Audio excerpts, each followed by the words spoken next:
This is the front line of the backbone of our economy, the Ministry for Primary Industries. Today, it became the front line of job cuts. It's really tough. And I really identify and I empathise with those individuals and those families. Look, I hear you. I identify. I'm with you. Yeah. I'm with you, and we all know that it doesn't feel real. But compared to good, that's a good response. Compared to good. Not a good response by itself, but compared to someone just go, good. You make him look empathetic. That's what I'm saying. And even Nicola Willis looks a bit empathetic, even though she does kind of go, but it's good that the government's getting back on track. Tub has seen a copy of the email MPI Chief Ray Smith sent to all staff proposing to reduce staff numbers by 9%. That equated to a reduction of 384 positions, 40% of which are already vacant. It said the agency is not proposing reductions to frontline services and statutory roles, that's vets, animal welfare, fishery and food compliance officers or biosecurity at the border. Critical parts of our economy, and it makes a mockery of this government claiming that they're out there to support farmers, horticulturists. The agency had grown by more than 1,100 people in 5 years across biosecurity, regional on-ground support along with fisheries, animal welfare, trade and policy. Biosecurity will take the biggest hit with 130 roles to go. Hundreds of people. The thing about it is, remember what we've been talking about this week. National, the right, will continually tell us that government is broken. And then they get into power and they put in policies like this that break government. And then they step back and they go, see, we told you it was broken. We've always told you it was broken.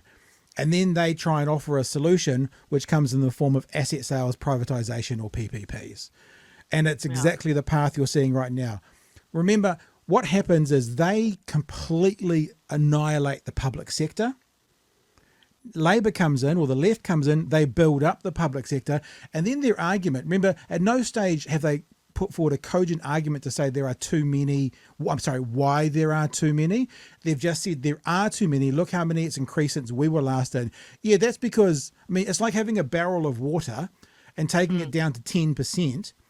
And then Labor comes in and fills it back up to 100%. And then National comes in and goes, well, when we were in, it was only on 10%. We're going to take it back. There's no rationale to say why it's good or bad. They just say numbers, and they break government, Spiderhoof. Yeah. It's a pretty obvious and clear cycle, but I know that not everyone sees it. So, yeah. That's why we're here. That's why you're here, to help them see it. That's right. All right. We'll keep going and see what Nicola Willis has to say about the job losses. People are losing their jobs today because of your government's cuts. How does that make you feel? Well, my heart goes out to anyone who loses their job in any circumstances, but no government can live beyond its means indefinitely. This is a really important Zoom point. in was hilarious. Yeah, but this is a really important point. This government is not living beyond its means. This government is making choices, and the choices are austerity in some areas and prosperity in others.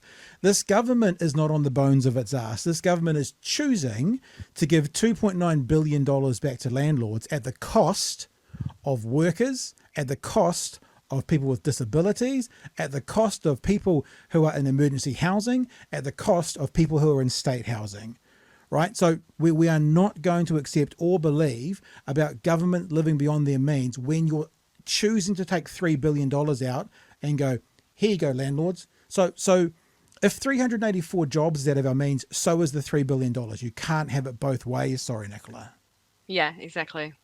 I think we're going to get up to Mr. Seymour very shortly.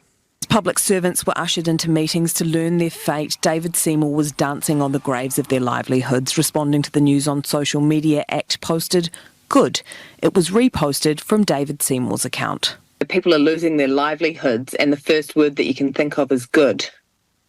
I'm talking about a story where excessive government waste that's damaged every New Zealander's livelihood over the past 6 years is coming to an end, and that is good. So that's for David Seymour to talk to, but what I can say to you is, today, it is a tough day for people. Would you walk up to someone who just walked out of the Ministry of Primary Industries today and got told that they lost their job and say good to their face, or do you just bash it out on the internet?